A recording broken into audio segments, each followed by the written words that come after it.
Sermon sur la Genèse, volume 2. La chute de l'homme et le salut parfait de Dieu.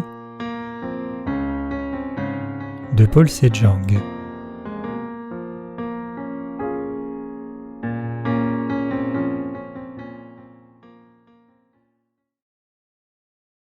Les bénédictions que Dieu nous a données. Genèse 2, versets 1 à 3.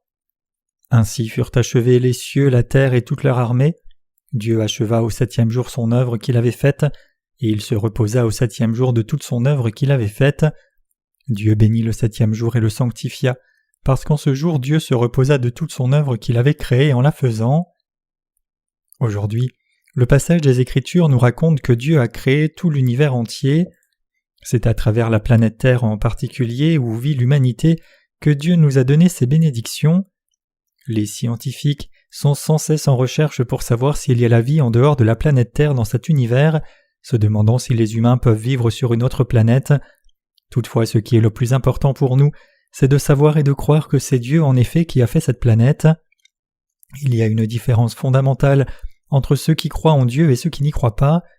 Ceux qui disent « Où est Dieu ? Tout a été créé spontanément » sont pris au piège de la théorie de l'évolution et finissent par vivre leur vie dépourvue de tout espoir. Dieu nous a-t-il vraiment créés ainsi que cet univers ? Si Dieu n'a pas fait cet univers et toute chose, alors comment cette planète est-elle venue à l'existence ?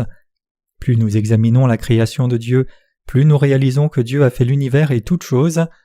Il est écrit dans la Bible « Car ce qu'on peut connaître de Dieu est manifeste pour eux, car Dieu le leur a manifesté. En effet, les perfections invisibles de Dieu, sa puissance éternelle et sa divinité se voient fort bien depuis la création du monde quand on les considère dans ses ouvrages. » Romains 1, versets 19 à 20.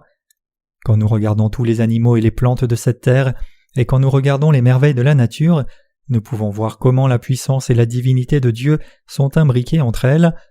Par exemple, avec l'arrivée de l'automne, beaucoup de libellules volent dans le ciel. Savez-vous combien de différentes sortes de libellules il y a dans le monde ? Nous en connaissons quelques sortes telles que les darners, les émeraudes et les skimmers, mais on estime qu'il y a plus de 6000 espèces différentes de libellules dans le monde. Lorsque nous regardons cela, nous nous rappelons ici que Dieu dit qu'il a fait chaque animal et chaque plante en accord avec sa nature. Dieu dit qu'il a créé toutes les créatures vivantes en fonction de chaque espèce. Nous pouvons voir cela si nous retournons à sa parole. Parce que Dieu a créé chaque créature en fonction de son espèce, nous savons qu'aucune créature sur cette planète n'est la même. Certaines créatures peuvent sembler être les mêmes à l'œil nu, mais lorsque nous regardons de plus près, nous voyons qu'elles sont tout à fait différentes. L'homme a été fait comme un homme et les animaux ont été faits selon leur espèce. Parce que les humains et les chimpanzés partagent certaines similarités, cela ne signifie pas que les deux sont les mêmes. Chaque chose dans la nature montre qu'elles ont été créées par Dieu selon son dessein. Toutes les étoiles dans cet univers ont aussi été créées par Dieu. Comment l'humanité a-t-elle été faite ? Qu'est-ce que l'humanité ? Sommes-nous réellement créés par Dieu ? La terre a-t-elle réellement été faite par Dieu ? Lorsque nous examinons ces questions, nous pouvons voir que toutes ces choses ont vraiment été créées par Dieu. Bien qu'il ne soit pas facile d'expliquer comment la terre a été faite, une chose est claire, cela a été fait par Dieu. Nous n'avons rien, mais la foi en cela, comme nous l'avons vu, la parole de Dieu proclame que c'est Dieu qui a créé les cieux et la terre. Nous savons que c'est la vérité et nous y croyons. Permettez-moi de présenter ici une histoire au sujet d'Isaac Newton, un scientifique qui croyait en Dieu, et comment il a fait qu'un de ses amis scientifiques athées en vienne à réaliser l'existence de Dieu et à reconnaître que Dieu a bien créé tout l'univers. Un jour, pendant que Newton observait l'espace avec son télescope, il était visité par un ami. Inspiré par la beauté des étoiles, Newton tendit le télescope à son ami et lui dit « Jette un coup d'œil à ces étoiles, ne vois-tu pas la main de Dieu ?» L'ami de Newton lui-même, un scientifique, alors se moqua de lui pendant qu'il regardait les étoiles à travers le télescope. « Vous me faites rire, où est Dieu ? Je regarde avec ce télescope, mais je ne vois pas la main de Dieu, même pas sa robe. » Comme d'autres scientifiques, les deux hommes étaient de bons amis l'un avec l'autre. Aussi Newton voulait que son proche ami croie en Jésus et reçoive la vie éternelle, mais il ne pouvait pas faire grand-chose car chaque fois que Newton parlait au sujet de Jésus, son ami ne cessait pas de préconiser la théorie de l'évolution et de l'athéisme. Newton vint ensuite avec une idée géniale. Il réalisa une réplique très élaborée du globe. Après être resté debout toute la nuit et pendant plusieurs jours, Newton acheva le globe, il le mit sur la table et invita son ami. À cette époque, un globe était extrêmement difficile à trouver, même si aujourd'hui c'est facilement disponible. À cette époque, même les scientifiques ne pouvaient pas en faire un aussi facilement, donc quand l'ami de Newton est venu dîner chez lui, il était curieux de voir le globe sur la table. Lançant un regard, il dit à Newton « Où as-tu eu ce globe? Où l'as-tu acheté ?» Newton répondit « Je l'ai de longue date, il semble être venu spontanément de lui-même avant que mon père même soit né, il est là depuis toujours. » Son ami dit alors « De quoi parles-tu? Tu sais, ce n'est pas la première fois que je dîne sur cette table. Je ne l'ai jamais vu avant. Où l'as-tu acheté? » « Je ne l'ai pas acheté, il est juste apparu de lui-même. » Tu plaisantes, comment ce globe a pu se construire par lui-même? Essaye d'être un peu sensé. Comment ce monde peut exister sans que personne ne l'ait construit? Ne te laisse pas berner. Oui, tu as raison, j'ai fabriqué ce monde pendant plusieurs jours pour te le donner. Mais ici, je veux te montrer quelque chose. Tu t'es moqué de moi quand j'ai dit que ce globe était apparu de lui-même. Mais alors pourquoi as-tu insisté tout ce temps sur le fait que le monde réel est venu à l'existence par lui-même? Permets-moi de te demander une chose. La Bible dit que Dieu a créé tous les royaumes à la fois, la terre et les cieux. Ainsi quelqu'un doit avoir fait cette planète, se pourrait-il qu'elle soit apparue par hasard? Non. Si Dieu n'a pas fait la planète Terre, comment peut-elle exister? Bien, je suppose qu'elle n'existerait pas si quelqu'un ne l'avait pas faite. Peux-tu maintenant croire que Dieu a fabriqué cette planète? Quand l'ami de Newton réfléchit sur cette question, il en est venu à penser « Cette réplique du globe existe parce qu'il y a quelqu'un qui l'a faite, et comment cette planète pourrait exister sans son auteur ?» Newton dit alors à son ami « Maintenant vois-tu que Dieu est là? Dieu a fait cette planète et l'univers, mais peux-tu croire cela? » Oui, je pense que je peux. Maintenant je suis d'accord avec toi que certains êtres suprêmes ont créé l'univers et tout ce qu'il y a dedans. C'est ok, Dieu a créé cette planète Terre, cet univers. Il t'a fait également, les oiseaux et les bêtes aussi, Dieu a tout créé, le crois-tu? Oui, je le crois maintenant. Newton ensuite ouvra la Bible et lut un passage à son ami. Car toute maison est construite par quelqu'un, mais celui qui a construit toute chose, c'est Dieu. Hébreux 3, verset 4. Aussi l'ami de Newton en vint à réaliser l'existence de Dieu. Maintenant, je ne suis pas sûr que cette histoire soit vraie ou juste une fiction, mais je l'ai présentée ici parce que j'ai pensé que cela serait vraiment profitable à tous ceux qui ne croient pas dans l'existence de Dieu, refusant de croire dans la parole de vérité que Dieu a créé les cieux et la terre. Quel genre de créature est l'homme? Quel genre de créature est l'homme?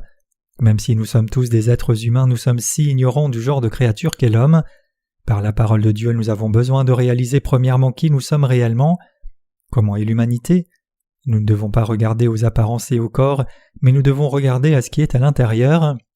Voici un verre avec de l'eau dedans. Ce verre est un verre d'eau. Si ce verre a de la limonade, alors c'est un verre de limonade, et s'il avait du lait, ce serait un verre de lait. Nous savons que c'est toujours un verre, mais en fonction de ce qui se trouve à l'intérieur, il peut être un différent type de verre. L'humanité est-elle bonne par nature ou est-elle mauvaise? La Bible dit que l'humanité est sale et mauvaise par sa nature même.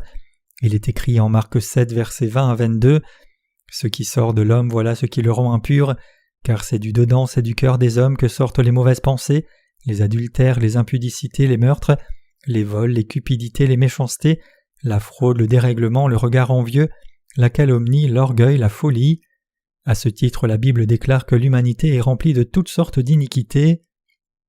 Les êtres humains sont nés pécheurs, par conséquent ils ne peuvent que commettre des péchés pendant toute la durée de leur vie. Ils sont sales et méchants dès leur naissance. En d'autres termes, c'est l'humanité qui est pécheresse.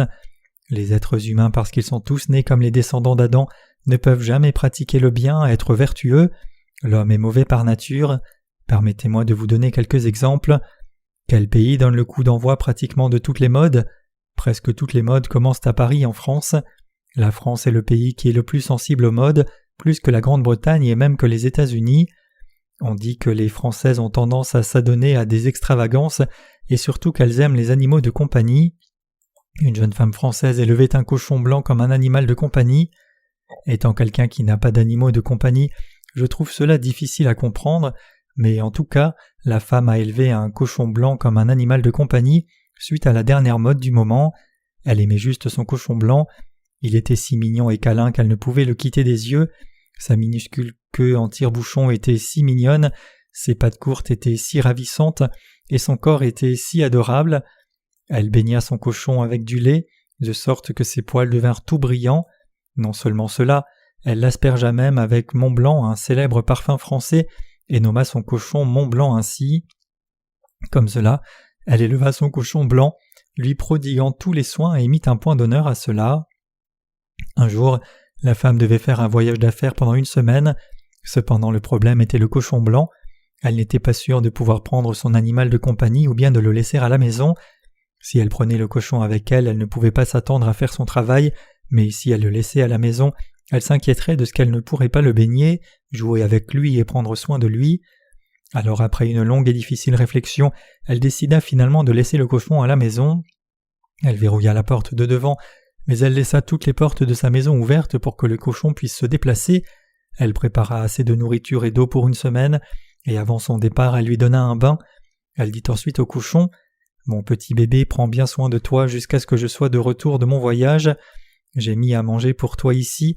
Tu peux te promener dans toute la maison et dormir sur ce tapis propre que j'ai mis spécialement pour toi. » Même après tout cela, elle n'arrivait toujours pas à se séparer de ce cochon.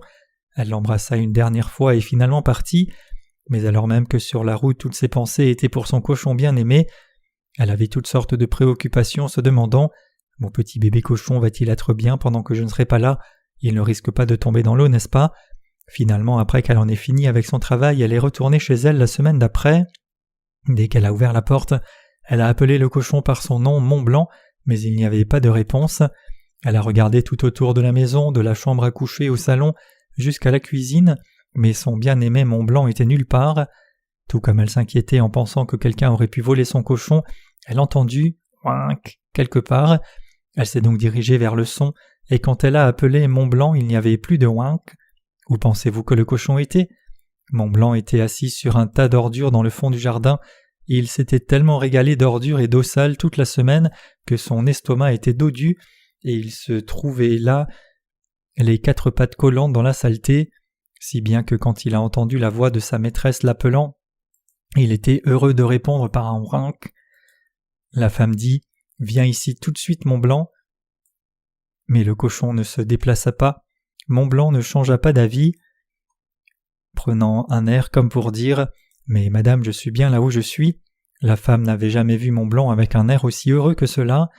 C'était la première fois que la femme vit une telle expression de satisfaction sur la tête de Mont Blanc, et cela seulement quand il était couché dans les eaux sales.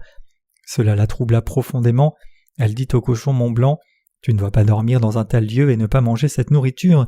Tu dois manger le pain que je te donne, boire le lait que je te donne, jouer dans l'eau propre dans le bain que je te prépare, et dormir dans le lit propre où je te mets d'habitude. Tu ne devrais pas être là, viens ici. » Néanmoins, à part cela, le cochon blanc regarda la femme avec un tel air heureux.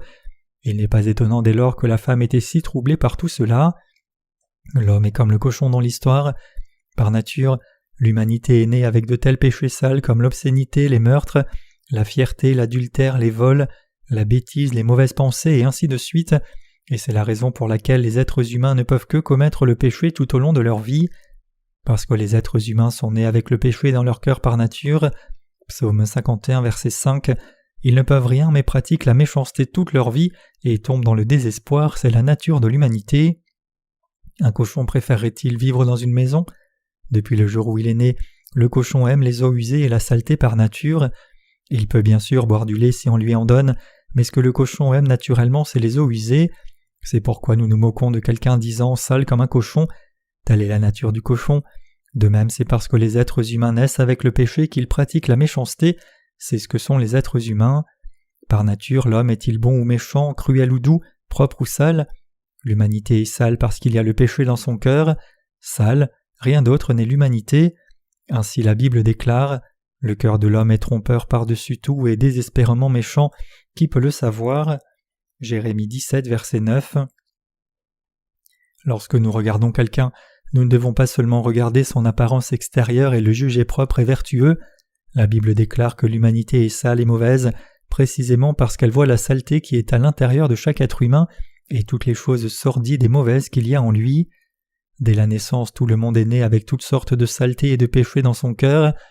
Au cours de sa longue histoire, l'humanité s'est embellie elle-même pour les êtres humains qui ne se connaissent pas eux-mêmes. L'homme a embelli son aspect extérieur pendant des milliers d'années, mais les êtres humains sont fondamentalement mauvais. Permettez-moi ici de vous donner un exemple pour expliquer comment l'âme humaine a des désirs meurtriers. Il y a un certain chef en Afrique. Un jour, lors d'une chasse, son fils trouva un petit léopard et le ramena au village. Le léopard était si mignon que tout le village prit cause pour lui, de sorte que tous les villageois soulevèrent la question de savoir s'ils mangeaient la même alimentation qu'eux. Après quelques années, ce bébé devint un léopard adulte. Les habitants du village ont commencé à avoir peur du léopard, et ils ont fini par demander au chef soit qu'il soit tué ou soit qu'il soit conduit loin du village, parce qu'ils savaient que le léopard leur ferait du mal tôt ou tard. Ils savaient qu'il ferait des ravages dans le village, au chef lui-même, à son fils ou aux villageois. C'est pourquoi ils cherchèrent soit à le conduire à l'écart du village, soit à le tuer. Ainsi le chef dit à son fils « Les gens dans le village sont préoccupés par le léopard, et je suis également convaincu que ce léopard nous causera des dommages tôt ou tard, donc nous devrions maintenant soit le renvoyer, soit le tuer. Comment pouvez-vous dire ça, père ? J'ai nourri et élevé ce léopard toutes ces années, de sorte qu'il ne puisse jamais nuire à qui que ce soit, et il suffit de regarder. » Le fils mit alors sa main dans la gueule du léopard, mais le léopard ne le mordit pas. Même lorsque le fils mit sa tête entre les mâchoires du léopard, le léopard ne serra toujours pas les mâchoires, mais il ouvrit une large bouche et lécha le fils. « Père, comme tu le vois, le léopard est tellement habitué à moi et il me connaît si bien. Oui, comment pourrait-il me faire du tort ? Après tout, il n'a jamais fait de mal à personne tout ce temps. Ce léopard n'est pas comme les autres léopards. Depuis qu'il est né, il a grandi avec les gens et il n'est pas vicieux du tout. Il suffit de voir comme il est doux. » Avec le fils du chef, les villageois farouchement opposés ne pouvaient tuer le léopard. Le chef dit alors au fils « Bon, alors permets-moi de te proposer autre chose. À partir de maintenant, on ne le nourrit pas de viande, mais on le nourrit de grains. Essayons de faire que son caractère soit aussi docile que possible, comme une vache de pâturage. » Ainsi, avec l'accord des villageois, le léopard a été alimenté uniquement avec du grain par la suite. Lorsque le fils du chef allait à la chasse, parfois il montait à cheval sur le léopard. Un jour qu'il fit une telle sortie avec ses amis, le fils tomba accidentellement d'une falaise. Il n'y avait pas beaucoup de choses que ses amis pouvaient faire immédiatement, car ils ne pouvaient pas descendre de la falaise assez vite, et il leur fallait donc beaucoup de temps pour faire le chemin jusqu'en bas de la falaise, où le fils du chef gisait blessé. Alors lorsque le fidèle léopard vit cela, il sauta rapidement en bas. Le léopard fut le premier à arriver auprès de son maître blessé, et saignant et instinctivement il commença à lécher son corps. En général, c'est une expression d'affection lorsque les animaux lèchent avec leur langue. Toutefois, comme le léopard continua à lécher le sang de son maître, ses yeux commencèrent à changer. Avec un regard sauvage et sanguinaire, le léopard lança un grognement. Comme l'instinct carnivore du léopard se réveilla, il finit par déchirer son propre maître au cou avec ses griffes et il commença à manger sa chair et son sang. Les amis du fils du chef virent tout cela alors qu'ils étaient en train d'escalader la falaise. Après avoir léché le sang, le léopard n'eut plus le même regard doux comme avant. Alors les amis accoururent au village et signalèrent au chef disant « Le léopard s'est retourné contre son propre maître et a tué ton fils. » Les gens autour de lui dirent « Nous te l'avons dit aussi, un léopard est un léopard, il ne deviendra jamais docile juste parce qu'il est nourri de céréales. Pourquoi n'avez-vous pas écouté quand nous avons dit que le léopard est un sanguinaire ? Ce sont des animaux carnivores par nature et qu'il se laissera conduire par son instinct tôt ou tard. » Le chef et tous les habitants du village regrettèrent, mais il était trop tard. Les gens croient que s'ils sont enseignés correctement, leurs enfants peuvent vivre vertueusement, les pensant pour l'essentiel bons par nature, et ceci est comment ils éduquent leurs enfants. Ils disent aussi que chacun devrait être éduqué, parce qu'un homme sans éducation n'est pas différent d'une bête. Toutefois, l'éducation ne rend pas vertueux. Indépendamment de la façon dont on peut tout apprendre sur la morale et l'éthique, et comment ils peuvent être élevés avec des parents responsables, cela ne les rend pas vertueux. Parce que par nature les humains sont mauvais car ils sont tous fondamentalement nés mauvais, et parce qu'ils sont tous des êtres méchants, ils ne peuvent éviter de faire de mauvaises actions durant leur vie. C'est pourquoi la Bible dit que les êtres humains sont une couvée de malfaiteurs. Ésaïe 1 verset 4. L'humanité est mauvaise par sa nature même. La Bible dit que l'homme est méchant, tout à fait pervers, adultère et débauché, et c'est l'homme qui commet les vols et les meurtres. En d'autres termes, la semence de l'humanité est mauvaise. Les êtres humains ne sont pas vertueux, ils sont tous mauvais. Chaque être humain est méchant. Lorsque les circonstances ne se prêtent pas à commettre le péché, les gens ont la prétention d'être exceptionnellement vertueux, mais une fois que les circonstances s'y prêtent, ils révèlent leur nature fondamentale, tout comme le léopard dans notre histoire a brusquement révélé sa nature instinctive. C'est pourquoi la Bible dit que tous les êtres humains sont pécheurs. En raison de la transgression d'un homme, tout le monde est devenu pécheur. Romains 5, versets 12 à 15. En d'autres termes, c'est parce que nous descendons d'Adam que nous sommes nés pécheurs. Nous sommes fondamentalement nés comme pécheurs et sommes des êtres humains mauvais. c'est la raison pour laquelle l'humanité est appelée une couvée de malfaiteurs. Nous devons comprendre que nous ne sommes que des êtres humains. Notre existence est telle que nous ne pouvons tout simplement pas éviter de pécher.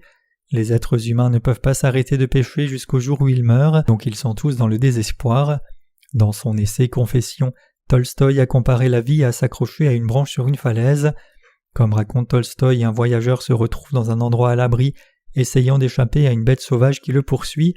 Étant descendu dans un puits, il voit un dragon au fond avec ses mâchoires ouvertes, symbolisant la mort.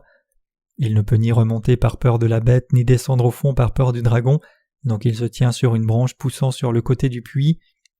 Puis, voyant deux souris, une blanche et une noire, symbolisant le jour et la nuit, courant tout autour et sur la branche et la rongeant, sachant que la branche se cassera tôt ou tard et qu'il sera inévitable qu'elle périsse, elle voit encore quelques gouttes de miel sur les feuilles de la branche, et même dans cette situation désespérée, elles sont heureuses de les atteindre avec leur langue et de lécher. Voilà qui est l'homme comme décrit par Tolstoï.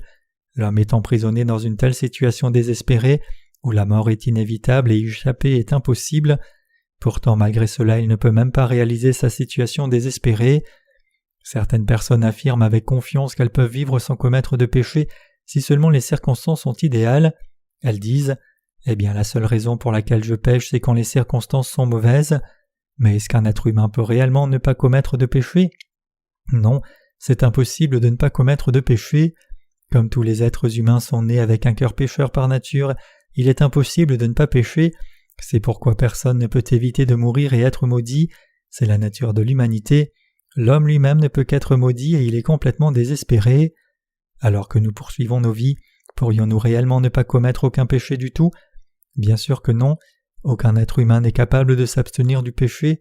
Comme tout le monde est né avec le péché, tout le monde est pécheur, et la mort et l'enfer sont inévitables pour l'homme.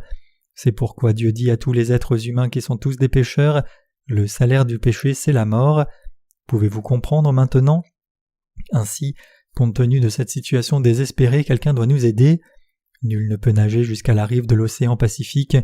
Comme cela, nous les êtres humains sommes inévitablement noyés dans un océan de péché et nous ne pouvons y survivre que si quelqu'un nous en sauve. C'est pourquoi nous avons besoin d'un sauveur. Pour des personnes comme nous, qui est le sauveur? C'est Jésus-Christ. Nous sommes tous humains incapables d'éviter de pécher et sommes destinés à l'enfer. Selon la loi de Dieu, nous ne pouvons pas éviter mais d'être jetés en enfer, mais notre Seigneur est venu pour nous sauver. Notre Seigneur est venu pour sauver des êtres humains pécheurs et liés à l'enfer. Notre Sauveur est Jésus-Christ. Le nom de Jésus signifie Sauveur et le nom de Christ signifie le Roi ou un. Matthieu 1, 21 et Daniel 9, 25. Dieu le Créateur lui-même, le Seigneur qui nous a créés, est venu pour nous sauver quand nous sommes tombés dans le désespoir. Donc Dieu est notre Sauveur, lui seul peut nous sauver. Genèse 1, verset 1 déclare « Au commencement Dieu créa le ciel et la terre ».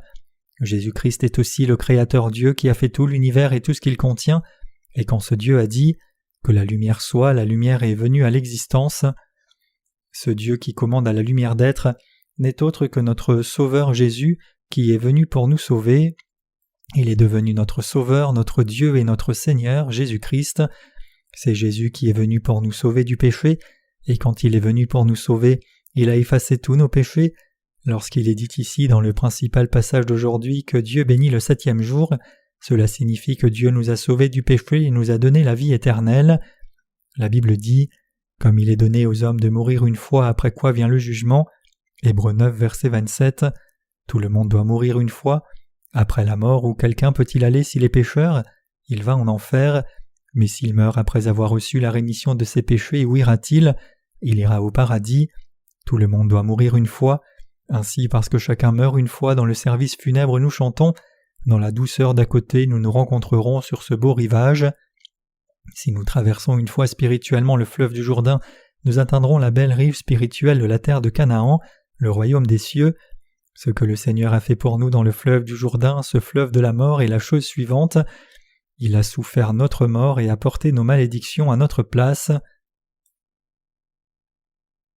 Jésus est-il vraiment le sauveur de l'humanité?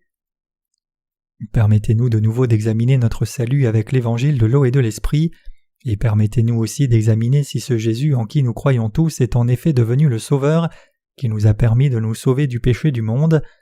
Retournons en Matthieu 3, versets 13 à 15, il est écrit « Alors Jésus vint de la Galilée au Jourdain vers Jean pour être baptisé par lui, mais Jean s'y opposait en disant « C'est moi qui ai besoin d'être baptisé par toi et c'est toi qui viens à moi ». Jésus lui répondit « Laisse faire maintenant, car il est convenable que nous accomplissions ainsi toute justice. » Alors Jean le laissa faire.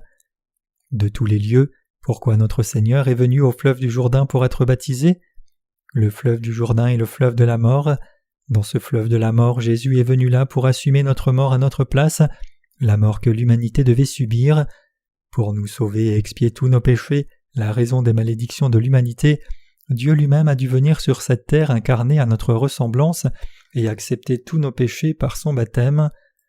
Ce n'est qu'à la condition que Jésus accepte nos péchés en étant baptisé et meurt à notre place que nous pouvons alors recevoir la rémission de nos péchés. Pourquoi? Parce que Dieu ne peut pas nous considérer sans péché si nous avons encore du péché, car il est juste. Pour effacer réellement nos péchés, il est mort à notre place, il nous a donné la vie au prix de sa propre mort, ce qui nous a délivrés de nos péchés et le juste amour de Dieu. Permettez-nous ici d'examiner pourquoi Jésus a dû être baptisé par Jean-Baptiste pour nous sauver du péché. Pour accomplir son salut, Dieu lui-même a conçu un plan. Son plan était si parfait qu'il a été accompli en Jésus-Christ dans sa dispense de la plénitude des temps. Éphésiens 1, versets 9 à 10. Parce que le Seigneur a tout accompli selon sa volonté en accord avec son plan, il a pu se reposer le 7e jour, le sanctifier et bénir ce jour. Dans son plan pour sauver l'humanité, Dieu a d'abord envoyé un homme comme son représentant. Qui est cet homme? C'est Jean-Baptiste. Pourquoi Dieu a-t-il envoyé un représentant de l'humanité? Parce qu'au travers de ce représentant de l'humanité, Dieu a dû passer tous les péchés de l'humanité sur lui-même par la méthode du baptême, parce que la sagesse de Dieu est différente de la nôtre. Alors c'est seulement quand Dieu est mort à notre place que nos péchés ont été effacés, et c'est seulement alors que nous pouvons éviter la mort et vivre éternellement. C'est la raison pour laquelle Dieu a envoyé un homme, Jean-Baptiste, comme représentant de l'humanité, et le Seigneur lui-même est venu comme le Sauveur incarné dans la chair d'un homme. Tous les péchés de l'humanité pouvaient être effacés que si le Sauveur Jésus les acceptait en recevant le baptême sous la forme de l'imposition des mains par le représentant de l'humanité. Nous pouvons nous tenir dans la présence de Dieu et éviter la mort que si nous sommes sans péché, et c'est la raison pour laquelle Dieu a placé Jean-Baptiste au fleuve du Jourdain. C'est la sagesse de Dieu. La sagesse de Dieu est beaucoup plus sage que la sagesse de l'homme. La Bible dit que même la folie de Dieu est plus sage que la sagesse de l'homme. Jean-Baptiste est le représentant de toute l'humanité. Il est écrit « Assurément, je vous le dis, parmi ceux qui sont nés de femmes, il n'en est pas de plus grand que Jean-Baptiste, mais celui qui est le plus petit dans le royaume des cieux est plus grand que lui. Depuis les jours de Jean-Baptiste jusqu'à présent, le royaume des cieux est soumis à la violence et ce sont les violents qui le ravissent, car tous les prophètes et la loi ont prophétisé. » Matthieu 11, versets 11 à 13. Comme Dieu l'a dit, il a indiqué clairement que le plus grand de tous ceux qui sont nés de femmes, c'est Jean-Baptiste, le représentant de l'humanité. Dans Malachie, Dieu dit qu'il enverrait Élie, Malachie 4, verset 5, et cet homme que Dieu a promis d'envoyer comme représentant de l'humanité n'est autre que Jean-Baptiste. Dieu a d'abord envoyé le représentant de l'humanité, puis 6 mois après, Dieu lui-même est venu sur cette terre incarné dans un corps d'homme. Ensuite, par l'intermédiaire de ce représentant de l'humanité, Jean-Baptiste, Dieu en personne, a pris tous les péchés de l'humanité sur son propre corps en étant baptisé. Ayant ainsi accepté tous les péchés de l'humanité, les prenant sur lui-même, Dieu a porté les péchés du monde sur la croix.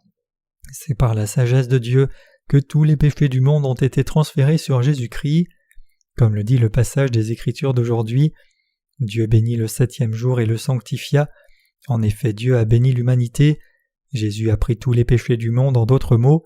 C'est pourquoi la Bible dit « Voici l'agneau de Dieu qui ôte le péché du monde » Jean 1, verset 29. Quand Jésus fut baptisé par Jean-Baptiste dans le Jourdain, tous les péchés du monde ont été transférés sur lui. Mais qu'en est-il de vos péchés? Tous vos péchés ont-ils aussi été transférés sur Jésus? En effet, tous vos péchés ont également été transférés sur Jésus. Le mot baptême signifie être enterré, être emporté, être transmis ou être transféré. Notre Seigneur a dû mourir sur la croix à la place des pécheurs, précisément parce qu'il a accepté les péchés de l'humanité d'une manière appropriée en étant baptisé. Par sa nature, il n'avait aucun péché, mais parce qu'il avait accepté les péchés de l'humanité, il a dû subir la mort pour les pécheurs. Comme il a été baptisé à notre place et a accepté nos péchés, nos cœurs ont été lavés de ses péchés. Tous les péchés de la race humaine entière ont été éradiqués quand Jésus-Christ a été baptisé. Jésus a dit dans Matthieu 3, verset 15 « Laisse faire maintenant, car il est convenable que nous accomplissions ainsi tout ce qui est juste. » Il est convenable que nous accomplissions ainsi tout ce qui est juste signifie que parce que tous les êtres humains sont pécheurs et doivent donc mourir, Dieu est venu sur cette terre comme sauveur pour nous sauver de tous nos péchés, car le Seigneur a fait ce qui est bon pour nous les êtres humains, pour les envoyer au ciel à la place de l'enfer. Il a dû nous rendre sans péché, et pour nous rendre sans péché, il a dû lui-même prendre tous les péchés de l'humanité. Par conséquent, ce travail où Jésus a été baptisé pour laver tous les péchés du monde est le travail le plus juste. Quand Jésus a baissé sa tête devant Jean-Baptiste, Jean, le représentant de l'humanité, posa ses mains sur sa tête, ce qui a transféré tous les péchés de l'humanité sur Jésus. C'est ce que l'on entend par toute justice, et tout comme Jésus a dit, il est convenable que nous accomplissions toute justice a été effectivement accomplie en conséquence. Ce que Dieu a accompli en étant baptisé pour nous est ce qui a accompli toute justice. En d'autres termes, toute justice se réfère au fait que Dieu a rendu toute l'humanité sans péché en prenant tous les péchés sur lui. C'est ainsi que Dieu nous a sauvés. Maintenant, quand Jésus-Christ est venu au fleuve du Jourdain après avoir été baptisé, Dieu a ouvert les portes du ciel et a dit « Celui-ci est mon Fils bien-aimé en qui j'ai mis toute mon affection » Matthieu 3, verset 17. Lorsque les êtres créés par Dieu sont tombés dans la tentation de Satan et le péché, le Fils de Dieu qui est Dieu lui-même lava ce péché. Pour cela, le Créateur des cieux et de la terre est venu sur cette terre incarné dans la chair de l'homme. Et pour donner à l'homme la bénédiction de devenir son propre peuple, Dieu nous a sauvés par l'évangile de l'eau et de l'esprit. Si nous devions rester comme de simples créatures, nous ne pourrions rien, mais Dieu nous renouvelle et nous bénit, de sorte que nous ne soyons pas de simples créatures, mais que nous recevions des bénédictions éternelles comme enfants de Dieu, régnant sur l'ensemble de sa création et jouissant de la vie éternelle. Notre Seigneur a pris sur lui tous nos péchés, il a enlevé tous les péchés du monde. Que le Seigneur ait enlevé tous les péchés du monde signifie précisément ceci. Jésus a enlevé tous les péchés que nous avions à compter du jour où nous sommes nés, et tous les péchés que nous avons commis et que nous commettrons jusqu'à notre mort. Les désirs pécheurs qui sont inhérents à notre naissance et les péchés que nous commettons dans nos actes sont autant de péchés sans exception. Que ce soit commis dans nos cœurs ou en actes, le péché est tout simplement le péché. Cependant, notre Seigneur a pris tous ses péchés par son baptême. Notre Seigneur a enlevé tous les péchés du monde.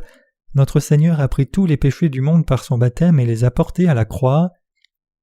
À cause du péché, dès le ventre de nos mères, nous sommes nés avec du péché. Les péchés que nous avons commis jusqu'à l'âge de 10 ans, chacun d'entre eux ont été transférés sur Jésus. Jésus a pris tous les péchés du monde. Les péchés que nous avons commis de l'âge de 11 ans à 25 ans ont également été transférés sur Jésus. Si nous devions vivre jusqu'à l'âge de 100 ans, tous les péchés commis de l'âge de 26 ans à 100 ans ont été transférés sur Jésus. Croyez-vous en cela, mes amis? Tous les péchés du monde ont été en effet transférés sur Jésus. Comment? Parce que Dieu vit éternellement, il a réussi à enlever tous les péchés de tout le monde dans ce monde, du début à sa fin. Vu la dimension éternelle de Dieu, qui est l'alpha et l'oméga, le problème du péché de l'humanité n'est en rien limité et subordonné au temps. Dans la dimension du temps du Dieu éternel, cette chose appelée le péché du monde peut être tout à la fois effacée une fois pour toutes. Notre Seigneur Jésus est l'être éternel. Celui qui vit éternellement a créé ce monde et il existera jusqu'à la fin de ce monde et au-delà. Cette planète disparaîtra dans l'avenir. Les péchés du monde se réfèrent à tous les péchés que les êtres humains ont commis et qu'ils commettront sur cette planète Terre à partir du jour où ils ont été créés jusqu'au jour où ils disparaîtront. Jésus a été en mesure de prendre tous ces péchés du monde une fois pour toutes et il a réussi à sauver la race humaine tout entière de tous ces péchés une fois pour toutes. Et au sujet des péchés de vos parents, est-ce que ces péchés aussi font partie des péchés du monde? Oui, ces péchés aussi font tous partie des péchés du monde. Tous ces péchés ont également été transmis à Jésus. Ceux d'entre vous qui sont célibataires finiront par se marier et par avoir leurs propres enfants, et les péchés de ces enfants appartiennent aussi aux péchés du monde. Tous les péchés qu'ils commettront ont été transmis à Jésus, il n'y a donc pas de péché dans ce monde. Notre Dieu est un Dieu d'amour, il aime chaque être humain et il a effacé les péchés de tous. Donc quand il est dit ici que Dieu bénit le 7e jour, cela signifie que Dieu bénit tout le monde qu'il a fait. Dieu nous a donné la parole de la vie éternelle. En d'autres termes, Dieu nous a donné la bénédiction de la rémission de nos péchés par l'évangile de l'eau et de l'esprit. C'est à travers l'évangile de l'eau et de l'esprit que le Seigneur nous a permis d'être sauvés de tous nos péchés. Pourquoi Jésus a-t-il été crucifié tout en assumant les péchés du monde? C'est parce que Jésus a été baptisé que justement il est mort à notre place. Il a porté les souffrances dont nous devions avoir la charge. Tout en mourant sur la croix, Jésus a dit « Tout est accompli ». En cela, il voulait dire « J'ai achevé mon travail de salut pour vous sauver de tous les péchés ». Après sa mort sur la croix, Jésus est ressuscité des morts le 3e jour. Pourquoi? Parce que Jésus est venu pour nous sauver. Il a dû prendre tous nos péchés et mourir, et ensuite Dieu le Père a dû le ramener à la vie, afin que nous puissions être sauvés de tous nos péchés en croyant dans le Seigneur vivant. S'il était mort sur la croix et n'était pas ressuscité, alors nous n'aurions jamais été sauvés. C'est parce que notre Seigneur a effacé nos péchés et qu'il est ressuscité. En croyant dans ce Seigneur vivant de tout notre cœur, nous recevons la rémission de tous nos péchés par la grâce de Dieu. Recevoir cette rémission des péchés, c'est recevoir le cadeau de Dieu et être béni par lui. Dieu nous bénit par la nouvelle naissance au travers de l'évangile de l'eau et de l'esprit. Il est écrit « Dieu bénit le 7e jour et le sanctifia » Genèse 2, verset 3. Puisque Dieu lui-même a effacé tous les péchés du monde, tout le monde a été sanctifié. Même si tout le monde semble encore imparfait dans son aspect extérieur, Dieu nous a tous bénis pour être rendus parfaits et sanctifiés par la foi. C'est la raison pour laquelle notre Seigneur a dit dans Hébreux 10, verset 18 « Or là où il y a le pardon des péchés, il n'y a plus d'offrande pour le péché. Notre Dieu est devenu le vrai sauveur de l'homme. Il nous a donné de formidables bénédictions. Maintenant, même si les êtres humains sont toujours mauvais et pécheurs, ils peuvent recevoir la rémission de leurs péchés s'ils croient dans l'existence de Dieu et en ce qu'il a fait pour notre salut. Nous pouvons réaliser que pour faire de nous les enfants de Dieu, le plan de Dieu en premier était de prendre tous nos péchés et toutes nos faiblesses. Par nature, nous sommes tous des créatures fragiles, mais pour faire de nous ses enfants selon son plan, Dieu nous a donné de croire dans l'évangile de l'eau et de l'esprit et d'être nés de nouveau.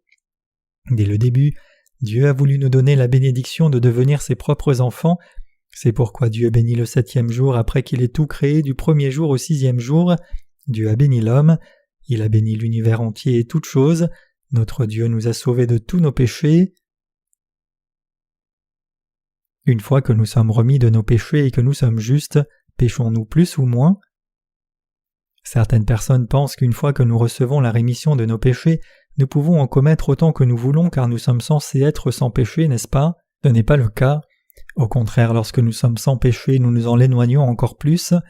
Avant, nous étions esclaves du péché et entraînés par lui, mais maintenant, comme nous avons été sauvés par l'évangile de l'eau et de l'esprit, nous ne sommes plus esclaves du péché, et ceux qui ont reçu la bénédiction de la rémission de leurs péchés, c'est-à-dire ceux qui croient que le Seigneur est venu sur cette terre et les a sauvés, vivent leur vie en pratiquant la justice de Dieu. Les justes peuvent se renier eux-mêmes et suivre la volonté du Seigneur en raison de l'aide et de l'orientation du Saint-Esprit qui habite en eux. Peu importe combien ce monde peut être mauvais, ils continuent de se renier et pratiquent la justice de Dieu dans leur vie. Selon la volonté du Seigneur, ils prient Dieu et sont aidés par lui en toutes choses car ils ont reçu le droit de devenir ses propres enfants, ainsi que la Bible le dit, le juste vivra par la foi, Romains 1 verset 17. En effet, le juste vivra par la foi. Les nés de nouveau qui croient dans l'évangile de l'eau et de l'esprit sont justes. Dieu dit « Ainsi furent achevés les cieux, la terre et toute leur armée. Dieu acheva au 7e jour son œuvre qu'il avait faite, et il se reposa au 7e jour de toute son œuvre qu'il avait faite. Dieu bénit le 7e jour et le sanctifia parce qu'en ce jour Dieu se reposa de toute son œuvre qu'il avait créée en la faisant. » En d'autres termes, Dieu s'est reposé précisément parce qu'il avait achevé et béni lui-même ses créatures. Le Seigneur est notre Sauveur. C'est le Seigneur qui nous a sauvés par l'évangile de l'eau et de l'esprit. Nous devons tous vivre selon cette foi. Pourtant, d'innombrables personnes n'ont toujours pas cette foi et vivent leur vie spirituelle sans elle. Par exemple, les adeptes de l'Église adventiste du 7e jour ne travaillent pas le samedi. Ils le font pour garder le sabbat, mais ce n'est pas ce que l'on entend quand la Bible dit que nous devrions garder le sabbat du 7e jour.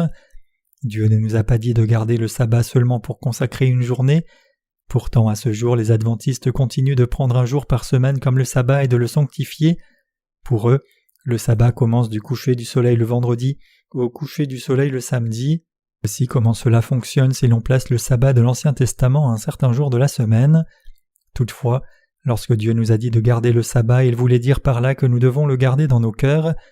En d'autres termes, Dieu nous a donné le sabbat afin que nous gardions notre foi dans son salut, croyant que notre Seigneur nous a bénis et que Dieu nous a sauvés. Notre Seigneur nous a bénis, il nous a sauvés. C'est notre foi en cela que Dieu nous a demandé de garder en nous donnant le sabbat. Le monde entier ne fonctionne pas sur la même horloge. Il existe des différences dans le temps selon l'endroit où vous êtes. Quand il fait jour ici, il fait nuit là-bas. Quand il est dimanche ici, là il est encore samedi. Alors comment pouvons-nous garder exactement le jour du sabbat ? Lorsque vous voyagez par ligne internationale, soit vous perdez un jour ou vous en gagnez un. Ainsi, compte tenu des décalages horaires, il est impossible de garder le sabbat le même jour. Nous devons réaliser que lorsque le Seigneur nous a dit de garder le sabbat saint, il nous disait de garder notre foi dans la vérité, que le Seigneur a fait de nous des saints et a effacé tous nos péchés. De nombreuses personnes ont encore du péché dans leur cœur. Toutefois, celui qui croit dans la vérité n'a pas de péché à cause de la grâce de Dieu. Dieu a dit « Or la loi est intervenue pour que l'offense abondât, mais là où le péché a abondé, la grâce a surabondé. » Romains 5, verset 20. Tout comme Dieu l'a dit, les êtres humains qui avaient tant de péchés n'ont plus aucun péché. C'est pourquoi nous sommes d'autant plus reconnaissants. Tel est le mystère de l'Évangile. Comme le dit la Bible, lorsque Dieu a terminé tout son travail de création et de fabrication, il se reposa le 7e jour. Ne réalisant pas cela, de nombreuses personnes demandent encore à Dieu de pardonner leurs péchés. Il y a ceux qui, alors même qu'ils croient en Jésus, font toujours des prières de repentance tous les jours, demandant à Dieu de pardonner leurs péchés personnels, parce qu'ils croient que seul leur péché originel a été remis. Tous ces gens ne savent pas ce que Dieu a fait pour eux. Le livre de la Genèse, en particulier sa première partie, est le modèle de toute la Bible. En d'autres termes, tout le dessein de Dieu est contenu dans la parole de la Genèse. Si l'on a foi dans la parole du début de la Genèse, fondée sur la bonne connaissance de ce sujet, nous pouvons avoir le discernement pour comprendre toute la Bible. C'est pourquoi j'enseigne cette partie en détail aux étudiants de l'école de notre mission. Dieu a dit qu'il bénit le 7e jour, mais avez-vous réellement reçu ces bénédictions du 7e jour ? Y a-t-il quelques péchés restant dans votre cœur que Dieu n'a pas effacés ? Non. Même si nous sommes insuffisants, nous n'avons plus aucun péché qui doit être effacé par Dieu. Dieu nous a bénis. Rien que le fait de croire dans l'évangile de l'eau et de l'esprit est une bénédiction. Il y a plus de 2000 ans, Jésus est venu sur cette terre et a effacé tous nos péchés en étant baptisé. Il a éliminé tous les péchés de l'humanité. Il a effacé tous les péchés du monde. C'est parce que notre Seigneur avait déjà réduit à néant tous nos péchés qu'il est maintenant au repos dans la paix. C'est pourquoi il est dit « Dieu bénit le 7e jour » parce qu'il se reposa. Le sabbat est un jour de repos. Dieu se reposa parce qu'il n'avait plus rien à faire. Dans son amour pour nous, notre Seigneur a sauvé des êtres humains qui étaient tombés dans le péché. C'est parce que notre Seigneur a parfaitement sauvé des êtres humains mauvais et désespérés qu'il peut maintenant se reposer. S'il n'avait pas achevé ce travail à la perfection, il ne serait pas en mesure de se reposer, mais il continuerait à travailler encore maintenant. La seule chose que nous devons faire, c'est croire dans cet évangile de l'eau et de l'esprit, à travers lequel le Seigneur nous a rendus justes, et répandre son message. Notre devoir est de proclamer la résurrection du Seigneur, sa victoire, son triomphe sur Satan, et l'élimination de tous les démons menteurs, de la mort et des malédictions. Notre Seigneur nous a confié une seule tâche, c'est de prêcher l'Évangile. Il nous a confié ce travail pour répandre la bonne nouvelle que le Seigneur nous a bénis et qu'il nous a sauvés.